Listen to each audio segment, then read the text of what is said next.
Today, we're going to look at the iPhone SE first generation. This phone was released March 21st in 2016.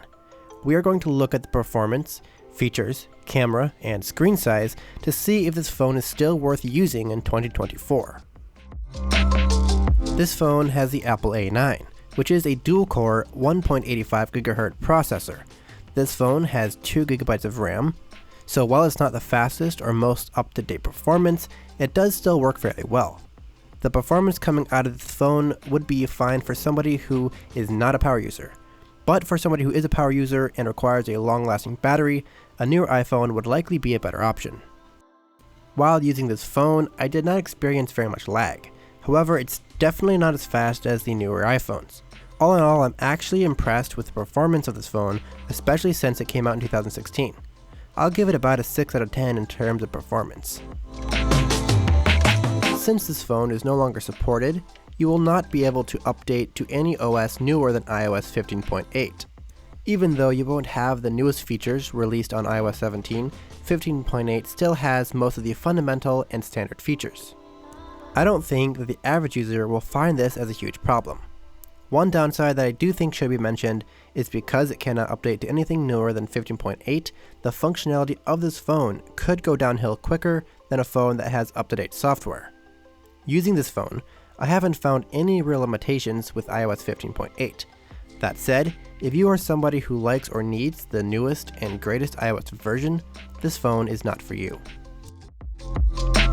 This phone has a 4-inch Retina display. The frame is constructed with aluminum, and the back is also aluminum and not glass like most newer phones. The home button is a physical button, but it features Touch ID. This phone does have a 3.5mm audio jack, unlike most of the newer iPhones. I do find the smaller screen limiting, as typing is a bit harder. Watching videos or gaming is also not ideal, as a smaller screen makes it harder to see fine details. However, it's not unusable. The front-facing camera is 1.2 megapixels, and the rear camera is 12.